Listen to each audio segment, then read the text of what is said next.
आज इतना गंदा दिन गया है ना कि जिम मेरा ऑफ था एंड आज का फुट स्टेप देखोगे मात्र 3630। भाई ये सदियों बाद ये चीज़ें हुआ है मेरे साथ। अब इसको एडजस्ट करना होगा कल।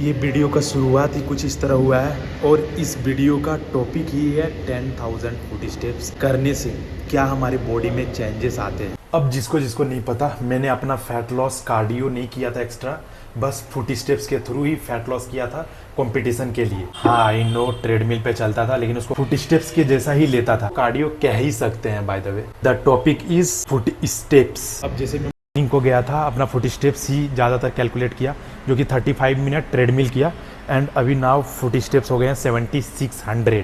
करना कैसे है? अगर तुम्हारे पास वॉच नहीं है तो फिर जो आप मोबाइल लेके ज़्यादातर टाइम चलते हो, गूगल फिट ऐप डाउनलोड कर लो, नहीं तो फिर ऐसे सॉफ्टवेयर में ऑलरेडी रहता है एंड गूगल फिट ऐप में भी अच्छा खासा कैलकुलेट होते हैं। ये मैं इसी से करता था। अब फुट स्टेप से क्या होता है ये मैं आप सभी को दिखाना चाहता था। दैट इज़ द रीज़न कि मैंने स्कीपिंग रोप्स वगैरह ये सब नहीं किया था अपना कंपटीशन के टाइम। और फुट स्टेप्स जब आप काउंट करते हो ना, जब आप फुट स्टेप्स करते हो ना, तो तुम्हारे लिए थोड़ा बहुत ईजी हो जाता है। जैसे कि खा लिए 10 मिनट चल दिए, कभी भी मन किया थोड़ा सा चल दिए, तो इससे डे बाय डे तुम अच्छा खासा फुट स्टेप्स कलेक्ट कर सकते हो एंड अच्छा खासा फैट लॉस कर सकते हो लॉन्ग टाइम तक बोर नहीं होके। अब तुम extra cardio for example skipping rope वगैरह वगैरह कर रहे हो तो उसके लिए टाइम तुमको निकालना पड़ रहा है एंड डेली कर रहे हो तो एट द टाइम ऐसा लगने लगता है कि बॉडी टायर्ड है, थका हुआ हूँ, ये हूँ वो हूँ। ऑफकोर्स ये एक्सक्यूजेज है बट तुम लेने लगते हो एंड ये मैं एक्सपीरियंस कर चुका हूँ ऑलरेडी। एक अच्छा डिसिप्लिन फॉलो करने वाले बंदे ये सब एक्सक्यूजेज अपने आप को नहीं देते हैं, बट एक अच्छा तरीका यही है फैट लॉस करने का, फुट स्टेप कलेक्ट करना। अब ये 10,000 फुट स्टेप्स है टॉपिक का नाम, बट 10,000 फुट स्टेप्स तो इजीली मैं कर ही देता हूँ। मैं इजीली कर देता हूँ मतलब कल नहीं कर पाया, इसके लिए सॉरी। वही तो बोला कि सदियों बाद ये चीज़ें हुआ, बट मेरा बेसिकली 15,000 से प्लस फुट स्टेप्स हो जाता है। अब ये कंप्लीट वीडियो इसी टॉपिक पे रहेगा, इसी बेस पे ज़्यादातर बातें करेंगे। और मैं मॉर्निंग को 7:30 को गया था gym cardio and abs workout करने के बाद। अभी 9:40 हो चुके हैं, बट मैं फर्स्ट मील 10:30 या फिर 11 o'clock तक लेता हूँ। सो मैं ब्रेकफास्ट कर चुका हूँ, ऑलवेज बेसन का चीला एंड अब ये है क्रिएटिन, जो कि इस टाइम मुझे थोड़ा बहुत क्रेविंग लगती है तो पानी पी के पेट भर लेता हूँ एंड एक वाटर इनटेक अच्छा खासा हो भी जाता है। इसमें 600 ml वाटर है और मैं यूज कर रहा हूँ वेलकोर का creatine monohydrate kiwi kick flavour and क्या ही टेस्ट है भाई। इसके 3 फ्लेवर आते हैं एंड तीनों फ्लेवर बेस्ट है, ट्राई ज़रूर करना। इसका लिंक और एक डिस्काउंट कोड तुम्हें डिस्क्रिप्शन में डाल दूँगा तो चेकआउट कर लेना। और जब से मैं फ्लेवर वाला क्रिएटिन यूज करना शुरू किया हो ना, फैट लॉस में और अच्छा खासा हेल्प मिल जाता है, क्योंकि वही बात है क्रेविंग जब लगे तो मतलब एक ही इसको पी सकते हैं दिन भर में, बट उस टाइम ही सिलेक्ट करके रखा हूँ जब मुझे ज़्यादा क्रेविंग लगता है तब। और वही क्रिएटिन लेने का कोई सही टाइम नहीं होता, बस दिन भर में आपको 5-6 ग्राम अराउंड लेना चाहिए। तो जब मन करता है तभी मैं पीता हूँ, खास करके यही टाइम में मैं ड्रिंक करता हूँ आफ्टर ब्रेकफास्ट। और अब देखोगे मैं कितना दिन से वेलकोर का क्रिएटिन यूज कर रहा हूँ। ये रहा। आज है सैटरडे और जिम खाली मिल गया, बट इस खाली जिम में लेग वर्कआउट करने में मज़ा ज़्यादा आता है। बट आज हम चेस्ट वर्कआउट लगाएंगे, उसके साथ ट्राइसेप्स। अब मैं अपना वर्कआउट स्प्लिट थोड़ा सा चेंज किया हूँ, बट इस वीडियो में मैं एक्सप्लेन नहीं करूँगा। नेक्स्ट वीडियो में एक टॉपिक मिल जाएगा और अभी ये टॉपिक बेसिकली 10,000 फुट स्टेप्स पे जो भी बेनिफिट्स था वो तो बता ही दिया। अभी देखो 10,700 हो गए इजीली। तो ये अप्रोक्स मान के चलो ना 2000 फुट स्टेप्स पे 100 कैलोरीज अराउंड बर्न होते हैं। और नेक्स्ट वीडियो में मैं एक्सप्लेन करूँगा कि क्या वर्कआउट प्लान में चेंज किया हूँ। बट मैं शोल्डर को अलग से कर दिया हूँ एंड चेस्ट के साथ ट्राइसेप्स को शिफ्ट कर दिया। एक्सप्लेन कर ही दिया भाई तो अब एक्सप्लेन कर ही दिया तो कर ही दिया हूँ। बेसिकली जो आर्म्स डे था उसको आर्म्स डे नहीं हटा के मैं बैक के साथ आर्म्स को बाइसेप्स को शिफ्ट कर दिया बैक के साथ एंड चेस्ट के साथ ट्राइसेप्स को शिफ्ट कर दिया। लेग्स सेपरेट है एंड शोल्डर एक सेपरेट है। अब ये मैं डिस्कस मतलब सोच रहा हूँ नेक्स्ट मंडे से कुछ थोड़ा डिफरेंट वे में शिफ्ट करने का, क्योंकि मैं अभी ये वर्कआउट प्लान लास्ट मंडे से ही शिफ्ट किया हूँ एंड मैं सोच रहा हूँ कि इसमें मज़ा आएगा। बट मैं थोड़ा सा डिफरेंट वे में लेना चाहता हूँ इसको। सो अभी सोच ही रहा हूँ। तो आज मैं चेस्ट ट्राइसेप्स डे है बट शोल्डर मैं 2 दिन पहले ही ट्रेन कर चुका हूँ, तो 2 सेट के लिए लेटरल रेजेस लेंगे, दैट्स इट। ये कन्फ्यूज़न मैं नहीं क्रिएट कर रहा हूँ तुम लोगों के मन में कि भाई इतना ज़्यादा वर्कआउट स्प्लिट चेंज नहीं करते। हाँ नहीं करते, मैं भी नहीं करता चेंज। कम से कम 2 महीना 3 महीना तो ज़रूर फॉलो करता हूँ। बट अभी लास्ट मंडे से मैं फाइंड आउट कर रहा हूँ थोड़ा अनदर वे में अपना वर्कआउट स्प्लिट को शिफ्ट करूँ। सो दैट थोड़ा सा 1-1.5 वीक तो लगेगा ही, किस राउंड में मुझे शिफ्ट करना है, रेस्ट डे को किस तरह कंसीडर करना है। और वही मैं वीडियो ये डन करके नहीं समझाता हूँ। मैं मेरा जो प्रेजेंट लाइफ में चल रहा होता है मैं वो सारी चीज़ें एक्सप्लेन करता हूँ ताकि तुम लोग ये सारी चीज़ों से सीखो एंड किस तरह अपने वर्कआउट डाइट प्लान को मैनिपुलेट करते हैं, ये सारी चीज़ें आइडिया ले सको। नहीं तो फिर वही बात है कि मैं यही बोल सकता हूँ कि लास्ट 2 वीक से ये वर्कआउट स्प्लिट मैं फॉलो कर रहा हूँ एंड फिर मैं वो सारी चीज़ें छिपा के रख रहा हूँ 2 वीक से वो सारी चीज़ें छिपा के रख रहा हूँ एंड अचानक से हमला कर दिया तो नहीं, मेरा बेसिक प्लान यही होता है कि मैं जो करंट टाइम में प्रेजेंट टाइम में सोच रहा होता हूँ कर रहा होता हूँ वो शेयर करता हूँ। बट मोस्ट प्रोबेबली ये वर्कआउट प्लान जो अभी आप लोगों के साथ शेयर किया यही रहेगा। हो सकता है चेंज हो बट 99% श्योर हूँ कि यही वर्कआउट प्लान रहेगा। बस मैं लेग डे जिस दिन लगाता हूँ उसके एक दिन रेस्ट लेता हूँ। अब संडे मंडे पे मत आना, मैं संडे मंडे कभी भी नहीं देखता हूँ। मैं सिर्फ अपना वर्कआउट स्प्लिट फॉलो करता हूँ। जैसे कि आज चेस्ट है, फिर चेस्ट के बाद बैक आता है, तो कल रेस्ट है, कल तो संडे है रेस्ट हो गई, तो उसके बाद बैक ही लूँगा, चाहे मंडे रहे ट्यूसडे रहे कुछ रहे, आई डोंट केयर। उसके बाद फिर शोल्डर, उसके बाद फिर एक दिन रेस्ट, फिर लेग। क्योंकि लेग करने से पहले एक दिन पहले रेस्ट डे लेता हूँ ताकि लेग डे अच्छा खासा परफॉर्म कर पाऊँ।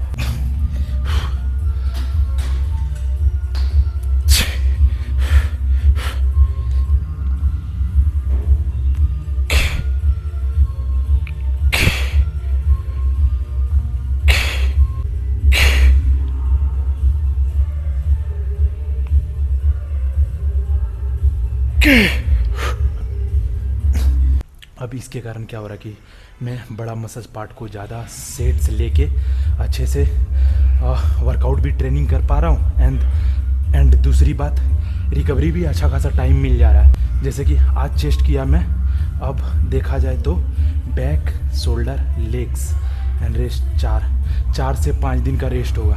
तो 4 से 5 दिन का रेस्ट में अब अच्छा खासा अगर मसल्स को ब्लास्ट भी कर दें तो 4-5 दिन में अच्छा खासा रिकवरी भी हो जाएगा। तो इसके कारण मैं अभी चेस्ट को 12 सेट लेके ट्रेनिंग करता हूँ एंड बाकी छोटा मसल्स को वही 8 सेट, मिनिमम 8 सेट अभी कोई भी मसल्स पार्ट को ले ही रहा हूँ, चाहे बाइसेप्स करूँ चाहे ट्राइसेप्स करूँ, क्योंकि हर एक मसल्स पार्ट को उतना टाइम दे ही रहा हूँ रिकवरी होने के लिए। और दूसरी बात, सेट्स के बीच में प्रॉपर रेस्ट लेना ज़रूरी है ताकि वेट प्रोग्रेस को प्रॉपरली ट्रैक कर पाओ। अब कभी 2 मिनट का रेस्ट ले रहे हो, कभी कभार 3 मिनट का रेस्ट ले रहे हो एंड जब 3 मिनट का रेस्ट ले रहे हो थोड़ा ज़्यादा रैप मार दे रहे हो तो तुमको पता भी नहीं चल रहा है कि क्या ही चल रहा है मेरा वेट प्रोग्रेस में। तो सेट्स लेने के बाद या तो वॉच है या तो मोबाइल है, सिंपल सा टाइमर ऑन कर दो एंड प्रॉपर रेस्ट टाइम लो। अभी 2.5 मिनट का रेस्ट लेंगे देन फिर सेकंड सेट के लिए जाएंगे।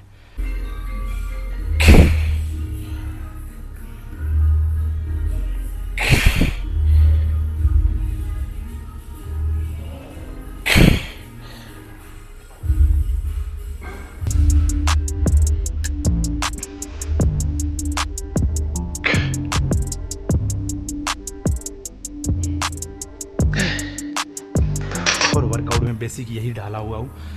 सेमी चीज़ है, सेमी वर्कआउट है, बस सेट्स को इंक्रीज़ कर दिया हूँ। पहले जैसे कि 2-2 सेट लेता था पुश मूवमेंट का, 4, 5, 6 सेट लेता था। एंड ये लास्ट वर्कआउट सेशन से भी मैंने बताया था, लास्ट वर्कआउट वीडियो में भी, कि 6 सेट अभी पुश मूवमेंट ले रहा हूँ, 6 सेट फ्लाई मूवमेंट ले रहा हूँ। अब डिपेंड करता है, कभी मैं स्मिथ मशीन में इंक्लाइन प्रेस ले लेता हूँ, कभी डंबल में ले लेता हूँ, जो एज वही माइंड करता है। जैसे 3 सेट फ्लैट डंबल प्रेस लिया, अभी 3 सेट लूँगा केबल फ्लाई, एंड उसके बाद फिर 3 सेट लूँगा बटरफ्लाई, देन फिर 3 सेट इंक्लाइन डंबल प्रेस लूँगा या स्मिथ मशीन में लूँगा, वो पता नहीं, बट ये सारी फिनिश कर लेता हूँ, फिर देखता हूँ। अब इससे मेरे साथ क्या होता पता है कि पहले मैं 50 तरह का वार्म अप सेट लेता था, बट अभी मैं ये कर रहा हूँ कि सिर्फ 2 सेट स्टार्टिंग में वार्म अप सेट हो रहा है, बाकी कोई भी वार्म अप सेट नहीं और कोई भी डिलोड सेट नहीं। अब जैसे जो प्रॉपरली 3 सेट है वही है, उसके अलावा मैं डिलोड भी नहीं करता। तो आई थिंक ये एक अच्छा डिसीजन है, बट टाइम टू टाइम हर किसी का एग्जाम्पल्स या फिर चीज़ें चेंज होते रहता है सीखते सीखते। और ये कोई बड़ा चेंजेस नहीं है कि डिलोड नहीं करूँगा तो बहुत अच्छा मसल ग्रोथ हो, बस थोड़ा बहुत मेजर चेंजेस आता है।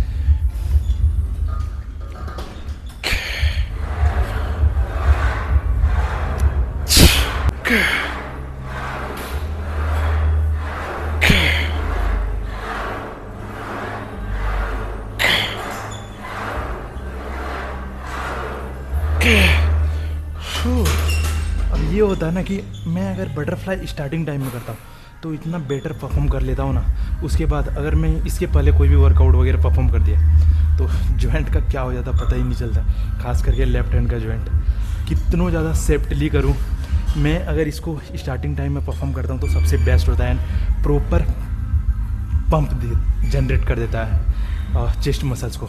बट वही है, बहुत गंदा वाला फाड़ता है स्टार्टिंग टाइम में, मतलब स्टार्टिंग टाइम में ऑलरेडी पंप नहीं रहता है, और ये अगर कर लिया ना बहुत गंदा वाला जलन आने लगता है चेस्ट में। तो इस वजह से मैं नहीं करता हूँ स्टार्टिंग में, बट अगर स्टार्टिंग में नहीं किया तो फिर सही से कर भी नहीं पाता। बट स्टिल जॉइंट को थोड़ा सा इग्नोर करके, थोड़ा सा, ज़्यादा नहीं, अगर बहुत ज़्यादा हो तो फिर नहीं, थोड़ा बहुत ही आता है जॉइंट में, लगता है ऐसा, तो थोड़ा बहुत इसका भी परफेक्शंस खोज ही रहा हूँ कि क्यों कर रहा है, नहीं करने दूंगा। एज वही है, धीरे धीरे वर्कआउट करते करते करते परफेक्शंस इंक्रीज होते रहता है।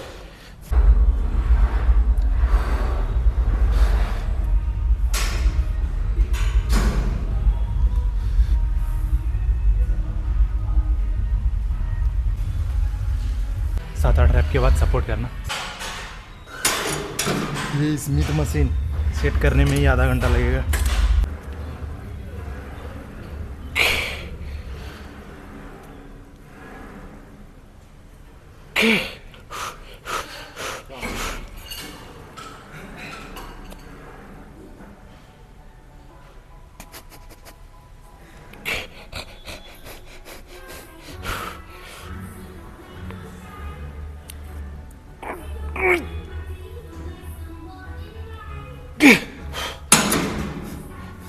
अब यहीं पे क्या होता पता है, डंबल में without support till failure achieve कर पाता हूँ, बट इस पे ये मूवमेंट एक, मतलब कि ये मूवमेंट एक इस पैरेलल पे है ना कि इस इधर उधर कर भी नहीं सकता, एंड ये कंप्लीट जॉइंट एक जगह पे स्टक हो जाता है, जिसके कारण अगर मैं फेल कर जाऊँ तो इधर ही अटक जाएगा। तो या तो मेरे पास अगर सपोर्टर हो तो स्मिथ मशीन में ज़्यादातर करता हूँ, नहीं तो फिर डंबल ही सबसे बेटर है मुझे लगता, क्योंकि उसमें ऑलवेज टिल फेलियर में अचीव कर पाता हूँ। ये लास्ट वर्कआउट है 3 सेट के लिए बस। और बात वही है कि मैं वर्कआउट को एक टूल मानता हूँ जिससे मसल्स को ब्रेक कर सकते हैं। बाकी कोई एक वर्कआउट तुम्हें तुम्हारे मसल्स ग्रोथ करके नहीं दे देगा या बहुत अच्छा रिजल्ट नहीं दे देगा। बस मेरा प्रायोरिटी यही होता है कि वर्कआउट करने जाओ तो उस मसल्स को प्रॉपर ब्रेक करो, दैट्स इट। जो मन कर रहा है वर्कआउट करने का वही करूँगा, बस मेरा मसल्स ब्रेक होना चाहिए जिसके लिए आया हूँ। तो ये क्लिप उन लोगों के लिए है जो आजकल 18-19 साल के बच्चे लोग आते हैं अपना काम वगैरह करने, बाहर जॉब वगैरह करने जाते हैं और तुरंत के तुरंत नशे में डूब जाते हैं। मतलब कुछ भी ड्रिंक कर रहे हैं, अल्कोहल कंज्यूम कर रहे हैं, सिगरेट बीड़ी कुछ भी ले रहे हैं। भाई लिटरली मैं देखता हूँ अगल बगल। मैं उन लोगों से जब कहता हूँ ना तो क्या रिप्लाई आता पता है कि 4 दिन की ज़िंदगी है, खाओ पियो ऐश करो। भाई दैट्स नॉट ट्रू। 4 दिन की ज़िंदगी नहीं होती। मेरा 25 साल हो गया, 25 इंटू 365 करो, कितना दिन हो गया। जोक्स अपार्ट भाई, मैं ये नहीं कह रहा कि तुम वर्कआउट करो या फिर बहुत अच्छा बॉडी बना लो, जिम जाओ, बट भाई लाइफ में कुछ ना कुछ प्रोडक्टिव तो करो। ये क्या कर रहे हो तुम? मतलब आ रहे हो, जॉब कर रहे हो और नशे में डूब जा रहे हो। कुछ कर रहे हो क्या? ज़िंदगी भर प्लान है जॉब ही करना बाहर आके क्या? भाई अपने लाइफ में कुछ ना कुछ ऐड ज़रूर करो, गोल्स रखो। ये नहीं है कि तुम काम करके 5 साल बाद बिजनेस कर लोगे। हर कोई करते रहता है, कितना करता है सब पता है। कि अपना सेहत का ख्याल रखो। ये नहीं कि तुम्हारा शरीर रेंट पे है, बाद में लौटा दोगे, कुछ भी करे जा रहे हो। शरीर तुम्हारा महंगा चीज़ है। भगवान एक ही महंगी चीज़ तुम्हें दे के भेजा है, उसका तो एटलीस्ट अच्छे से ख्याल रखो। इस नशे से ना तुम्हारा भला होने वाला, ना तुम्हारा फैमिली का भला होने वाला है। बिगड़ने से पहले सुधार रहा हूँ, बोल रहा हूँ। एटलीस्ट अपने लाइफ में कुछ प्रोडक्टिव चीज़ें ऐड करो ताकि तुम अपने लाइफ को ब्राइट कर पाओ। ये नहीं कि नशा में डूब रहे हो, 2 साल बाद बोलूँगा तो भाई आदत हो गया, छूट ही नहीं रहा। आदत अभी कर रहे हो तब तो वो आदत बन रहा है ना।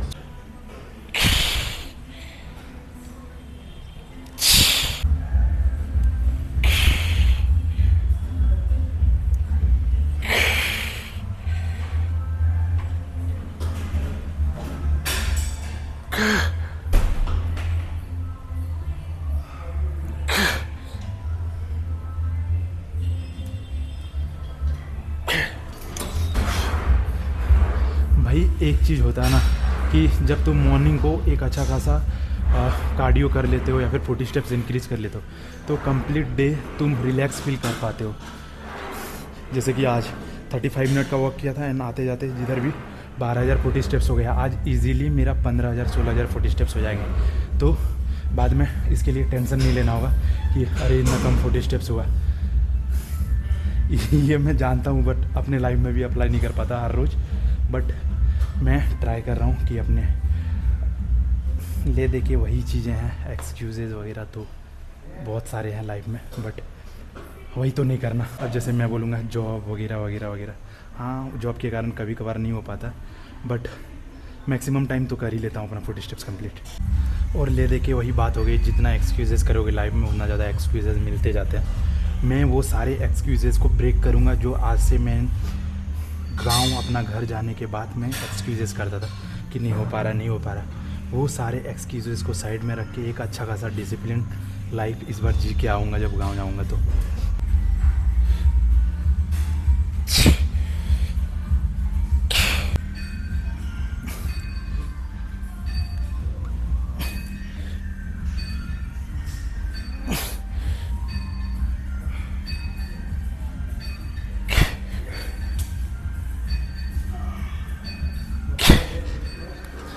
और वही बात हो गई कि अगर तुम्हारा दिन भर का सारा काम क्लियर है तो एंडिंग में जो होता है उसमें प्रॉपर 100% दे पाते हो। वैसे ही मेरा कार्डियो कंप्लीट फिनिश हो चुका है एंड मैं अच्छा खासा 40 स्टेप्स कलेक्ट कर लिया हूँ, जिसकी वजह से मैं प्रॉपरली अपना वर्कआउट सेशन को 100% दे पा रहा हूँ एंड प्रॉपर रेस्ट टाइम लेके हर एक सेट को 100% टिल फेलियर ट्रेनिंग कर पा रहा हूँ।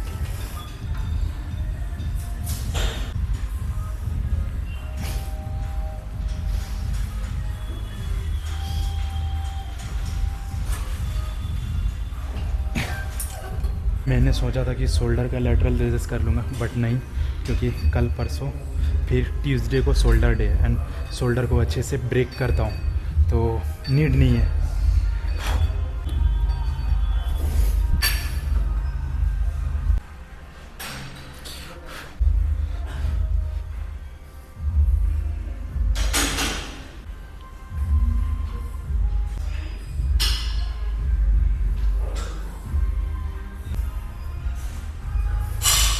मेरे पास थंबनेल नहीं बचा हुआ तो मुझे इसको बुलाते हैं और अच्छा फ़ोटो लेते हैं, क्योंकि क्या ही चेस्ट पंप किया हुआ। काश कैमरा रहता तो और ज़्यादा कंट्रोवर्शियल बॉडी होता।